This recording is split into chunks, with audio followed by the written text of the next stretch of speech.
सभी दोस्तों को नमस्कार। स्वागत करता हूं आपका अपने इस चैनल गॉड ऑनलाइन क्लासेस में। दोस्तों, जैसा कि हम उत्तराखंड लोक सेवा आयोग और उत्तराखंड अधीनस्थ सेवा चयन आयोग के अंतर्गत होने वाली विभिन्न प्रकार की परीक्षाओं जैसे उत्तराखंड पीसीएस, लोअर पीसीएस और उत्तराखंड समूह भर्ती परीक्षा की तैयारियां कर रहे हैं। और पिछले कुछ वीडियोस में मैं आप लोगों के सामने उत्तराखंड सामान्य ज्ञान के अंतर्गत विभिन्न प्रकार के क्विज फॉर्मेट में लगभग प्रत्येक वीडियो में 15 क्वेश्चन आप लोगों के सामने लेके आता हूं। और आप लोगों का काफ़ी मुझे मतलब ये कह सकते हैं कि प्यार मिल रहा है और आप लोग पसंद कर रहे हैं वीडियोस को। और कई स्टूडेंट मुझे अपनी प्रतिक्रियाएं भी देते रहते हैं कि सर आप बहुत अच्छा काम कर रहे हैं। तो ये मुझे एक प्रेरणा मिलती है दोस्तों। तो आज की इस वीडियो में आगे बढ़ने से पहले दोस्तों आपको एक बात कहना चाहूँगा कि अभी तक कई स्टूडेंट्स ने चैनल को सब्सक्राइब नहीं किया है। अगर आप चैनल को सब्सक्राइब करते हैं तो मुझे खुशी होगी दोस्तों। तो या तो आप अगर नए हैं चैनल पर और या फिर आपने अभी तक चैनल को सब्सक्राइब नहीं किया है दोस्तों, तो चैनल को ज़रूर सब्सक्राइब कीजिएगा ताकि मैं आप लोगों के सामने इसी प्रकार की वीडियो आगे भी लेकर आता रहूं। तो बढ़ते हैं दोस्तों आज के पहले प्रश्न की तरफ को। पहला क्वेश्चन आ रहा है दोस्तों, नंदा देवी चोटी, ठीक है, डैश। तो यहाँ पर ये पूछ रहा है कि नंदा देवी जो चोटी है दोस्तों वो हिमालय के किस भाग का अंग है, समझो, ठीक है ना। क्योंकि जो हमारा हिमालय पर्वतीय जो क्षेत्र है ये आपका 4 भागों में बटा हुआ है, ठीक है ना दोस्तों। एक पंजाब हिमालय है, उसके बाद आपका कुमाऊं हिमालय आता है, उसके बाद नेपाल हिमालय आता है और उसके बाद असम हिमालय आता है दोस्तों। तो यहाँ पर पूछा जा रहा है कि नंदा देवी जो चोटी है वो किस हिमालय का भाग है। तो ऑप्शन ए है आपका असम हिमालय का भाग, बी है नेपाल हिमालय का भाग, सी है कुमाऊं हिमालय का भाग और डी है पंजाब हिमालय का भाग। दोस्तों, यद्यपि नंदा देवी जो चोटी है वो चमोली गढ़वाल में है, लेकिन इसका एग्जैक्ट आंसर हो जाएगा कुमाऊं हिमालय, क्योंकि कुमाऊं हिमालय हिमालय पर्वतीय क्षेत्र का एक भाग है दोस्तों। इसी प्रकार से असम हिमालय है, नेपाल हिमालय है, कुमाऊं हिमालय है और पंजाब हिमालय है दोस्तों, ठीक है। तो नंदा देवी जो चोटी है वो कुमाऊं हिमालय के अंतर्गत आती है दोस्तों। नेक्स्ट क्वेश्चन पर चलते हैं। शंकराचार्य ने बद्रिकाश्रम में स्थापित मूर्ति कहाँ से निकाली थी, यानी कि जो बद्रीनाथ में जो मूर्ति है वो शंकराचार्य जी ने कहाँ से निकाली थी। तो ऑप्शन ए है नारद कुंड से, बी है गौरी कुंड से, सी है गंगा नदी से और डी है हेमकुंड से, ठीक है। तो आपको बता देना चाहूँगा दोस्तों, बद्रिकाश्रम या फिर बद्रीनाथ जो है उसके बगल में ही एक कुंड है जिसका नाम है नारद कुंड। नारद कुंड में ही श्री बद्री विशाल जी की खंडित मूर्ति थी और वहीं से उन्होंने वो मूर्ति निकाल करके वहाँ पर स्थापित की थी। तो इसका एग्जैक्ट आंसर हो जाएगा नारद कुंड। शंकराचार्य ने बद्रिकाश्रम में स्थापित मूर्ति कहाँ से निकाली थी, तो नारद कुंड। और नारद कुंड भी कहाँ है, बद्रीनाथ में, यानी कि चमोली जनपद में। नेक्स्ट क्वेश्चन पर चलते हैं दोस्तों। बोरीवली से बोरीबंदर तक के लेखक कौन है। बहुत ज़्यादा इंपॉर्टेंट क्वेश्चन है, कई बार आता है दोस्तों ये, ठीक है। बोरीवली से बोरीबंदर तक के लेखक कौन है। तो ऑप्शन ए है रमेश चंद्र साहब, बी है गौरा पंत शिवानी, सी है रमा प्रसाद घड़ियाल और डी है शैलेश मटियानी। तो दोस्तों, बोरीवली से बोरीबंदर तक के जो लेखक हैं वो है आपके option number D, Shailesh Matiyani. Shailesh Matiyani के नाम पर हमारे राज्य में पुरस्कार भी दिया जाता है, बेसिकली शिक्षा के क्षेत्र में, ठीक है ना। नेक्स्ट क्वेश्चन पर चलते हैं दोस्तों। उत्तराखंड में राजकीय वेधशाला की स्थापना किस वर्ष की गई थी। आपको पता होना चाहिए कि उत्तराखंड की जो राजकीय वेधशाला है वो आपका कहाँ है, नैनीताल में, ठीक है ना दोस्तों। नैनीताल में है और इसको एरीज नाम से जाना जाता है, ठीक है ना। तो उत्तराखंड की राजकीय वेधशाला की स्थापना किस वर्ष की गई थी। अगर पूछा जाता है कि ये राजकीय वेधशाला कहाँ स्थित है तो आप बोलोगे नैनीताल में। और अगर इसकी स्थापना किस वर्ष की गई तो ऑप्शन ए आ रहा है 1950 में, बी है 1955 में, सी है 1960 में और डी है 1970 में।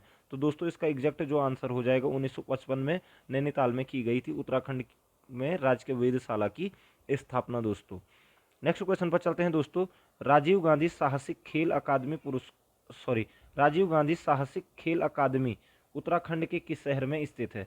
दोस्तों, ये क्वेश्चन में कई बार पूछा जा रहा है, राजीव गांधी साहसिक खेल अकादमी, ठीक है। तो ऑप्शन ए आ रहा है टिहरी में, बी है उत्तरकाशी में, सी है नैनीताल में, डी है देहरादून में। काफ़ी सारे लोग देहरादून समझ लेते हैं, लेकिन जो इसका एग्जैक्ट आंसर है दोस्तों ऑप्शन नंबर ए, टिहरी में है दोस्तों, राजीव गांधी साहसिक खेल अकादमी, ठीक है। ये आपका टिहरी जिले में है, यानी कि टिहरी में है। नेक्स्ट क्वेश्चन पर चलते हैं दोस्तों। राष्ट्रीय दृष्टि बाधितार्थ संस्थान उत्तराखंड के किस शहर में है। राष्ट्रीय दृष्टि बाधितार्थ संस्थान, ठीक है ना। तो ऑप्शन ए है हरिद्वार में, बी है देहरादून में, सी है नैनीताल में, डी है उधम सिंह नगर में। तो दोस्तों, इसका जो एग्जैक्ट आंसर है राष्ट्रीय दृष्टि बाधितार्थ संस्थान वो ऑप्शन नंबर बी, देहरादून में है दोस्तों, याद रखेंगे आप लोग। नेक्स्ट क्वेश्चन पर चलते हैं दोस्तों। फेडरिक स्मेटा द्वारा स्थित तितलियों का संग्रहालय कहाँ स्थित है। बहुत ज़्यादा इंपॉर्टेंट क्वेश्चन है दोस्तों ये भी। कि तितलियों का संग्रहालय उत्तराखंड में किस स्थान पर है, या फ्रेडरिक स्मेटा ने ये तितली संग्रहालय बनाया था, तो ये कहाँ पर है। ऑप्शन ए है खुरपाताल, बी है नैनीताल, सी है सातताल और डी है भीमताल। ये चारों नाम नैनीताल से रिलेटेड दे दिए इसने। तो दोस्तों फ्रेडरिक स्मेटा द्वारा जो स्थित तितलियों का संग्रहालय है वो है ऑप्शन नंबर डी भीमताल में दोस्तों, याद रखेंगे आप लोग। भीमताल में तितलियों का संग्रहालय स्थित है दोस्तों। नेक्स्ट क्वेश्चन पर चलते हैं दोस्तों। उत्तराखंड में निम्नलिखित संस्थानों में से कत्था फैक्ट्री कहाँ है। ठीक है, निम्नलिखित स्थानों में से कत्था फैक्ट्री कहाँ पर स्थित है, कई बार पूछा जाता था ये पहले एग्जामों में। तो ऑप्शन ए है हल्द्वानी नैनीताल में, बी है नैनी डांडा देहरादून में, सी है लच्छीवाला देहरादून में और डी है बहादुराबाद हरिद्वार में। तो दोस्तों इसका एग्जैक्ट जो आंसर है कत्था जो फैक्ट्री है वो आपका है हल्द्वानी नैनीताल में, हल्द्वानी में है विशेषकर, ठीक है ना, नैनीताल जिला है तो हल्द्वानी में कत्था फैक्ट्री स्थित है दोस्तों आपकी। नेक्स्ट क्वेश्चन है, उत्तराखंड में श्रीयंत्र टापू स्थित है, श्रीयंत्र टापू कहाँ पर स्थित है। ऑप्शन ए है हरिद्वार, बी है श्रीनगर, सी है देहरादून और डी है उधम सिंह नगर। तो दोस्तों श्रीयंत्र जो टापू स्थित है वो है आपका ऑप्शन नंबर बी श्रीनगर में दोस्तों, याद रखिएगा आप। नेक्स्ट क्वेश्चन पर चलते हैं दोस्तों। जय भारत जय उत्तराखंड कई बार हम लोग बोलते हैं और मैं भी जब अपना वीडियो एंड करता हूं तो उस समय जय भारत जय उत्तराखंड बोलते हैं, लेकिन ये जय भारत जय उत्तराखंड एक नाटक है दोस्तों। तो यही पूछा जा रहा है कि निम्नलिखित में से यह नाटक किसने लिखा है, जय भारत जय उत्तराखंड। तो ऑप्शन ए है राजेंद्र धस्माना, बी है लीलाधर जगुड़ी, सी है शैलेश मटियानी और डी है मनोहर श्याम जोशी। तो दोस्तों जय भारत जय उत्तराखंड नाटक के लेखक जो थे वो हैं आपके option number A Rajendra Dhasmana ji, याद रखेंगे आप, राजेंद्र धस्माना इसके लेखक हैं दोस्तों। नेक्स्ट क्वेश्चन पर चलते हैं। उत्तराखंड में हर्बल रिसर्च इंस्टीट्यूट स्थित है, हर्बल रिसर्च इंस्टीट्यूट स्थित है। तो ऑप्शन नंबर ए है आपका पिथौरागढ़, बी है चंपावत, सी है गोपेश्वर और डी है बागेश्वर। तो दोस्तों हर्बल रिसर्च इंस्टीट्यूट आपका स्थित है वो है ऑप्शन नंबर सी गोपेश्वर में, ठीक है। और हर्बल रिसर्च इंस्टीट्यूट सबसे ऊपर अब ऊंचाई पर स्थित अभी हाल ही में माणा गांव में भी किया गया है दोस्तों, ठीक है। तो ये याद रखेंगे, आपका हर्बल रिसर्च इंस्टीट्यूट स्थित कहाँ पर है, गोपेश्वर में है, चमोली जनपद में।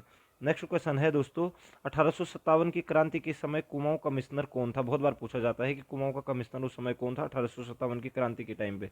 तो ऑप्शन ए है बैकेट, बी है ट्रेल, सी है हेनरी रैमजे और डी है डाइबल। तो दोस्तों इसका जो एग्जैक्ट आंसर है 1857 की क्रांति के समय जो कुमाऊं कमिश्नर था वो थे आपके हेनरी रैमजे दोस्तों, याद रखेंगे हेनरी रैमजे 1857 की क्रांति के समय कुमाऊं कमिश्नर थे दोस्तों। नेक्स्ट क्वेश्चन पर चलते हैं दोस्तों। गढ़वाल कांग्रेस कमेटी की स्थापना कब की गई थी। पिछले वीडियो में हमने देखा था कि अल्मोड़ा कांग्रेस कमेटी की स्थापना की गई थी, तो वो तो 1912 ईस्वी में की गई थी दोस्तों। लेकिन यहाँ पर पूछा जा रहा है गढ़वाल कांग्रेस कमेटी की स्थापना कब की गई थी। ऑप्शन नंबर ए है 1916, 1917, 1918, 1920। तो दोस्तों गढ़वाल कांग्रेस कमेटी की जो स्थापना की गई थी वो की गई थी 1918 ईस्वी में दोस्तों, याद रखेंगे आप लोग 1918 ईस्वी में, ठीक है। और कुमाऊं कांग्रेस कमेटी की स्थापना कब की गई थी 1912, या फिर कुमाऊं कांग्रेस कमेटी को क्या कहते हैं अल्मोड़ा कांग्रेस कमेटी की स्थापना की कब की गई थी, तो 1912 में की गई थी दोस्तों, याद रखेंगे। और गढ़वाल कांग्रेस कमेटी 1918, 6 साल बाद बनी दोस्तों, ठीक है। नेक्स्ट क्वेश्चन में चलते हैं दोस्तों। उत्तराखंड में कुमाऊं रेजिमेंट पर डाक टिकट कब जारी किया गया। आपको पता होना चाहिए दोस्तों कुमाऊं रेजिमेंट का मुख्यालय रानीखेत में है। तो उत्तराखंड में कुमाऊं रेजिमेंट पर डाक टिकट कब जारी किया गया था। तो ऑप्शन ए है 1980 में, बी है 1983 में, सी है 1985 में और डी है 1988 में। तो कुमाऊं रेजिमेंट पर जो डाक टिकट बनाया गया था दोस्तों वो बनाया गया था आपका 1988 में, ऑप्शन नंबर डी 1988 में कुमाऊं रेजिमेंट के ऊपर डाक टिकट जारी किया गया था दोस्तों। नेक्स्ट क्वेश्चन पर चलते हैं दोस्तों। उत्तराखंड के दलितों को शिल्पकार नाम देने में निम्न में से किसने अग्रणी भूमिका निभाई। जो दलित थे उत्तराखंड के उनको शिल्पकार नाम किसने दिया, ठीक है। तो ऑप्शन ए है हर्षदेव ओली ने, बलदेव सिंह आर्य ने, सी है खुशीराम आर्य ने और डी है जयानंद भारती ने। तो दोस्तों इसका जो एग्जैक्ट आंसर हो जाएगा वो हो जाएगा आपका खुशीराम आर्य जी ने। खुशीराम आर्य जी ने उत्तराखंड के दलितों को शिल्पकार नाम देने में अग्रणी भूमिका निभाई थी दोस्तों। तो दोस्तों आशा करता हूं कि आपको वीडियो जरूर पसंद आई होगी और ये प्रश्न आपको जरूर कहीं ना कहीं परीक्षाओं में मिलेंगे दोस्तों। आपका भविष्य उज्जवल हो, आपके उज्जवल भविष्य की कामना करता हूं। जय हिंद, जय उत्तराखंड, जय भारत।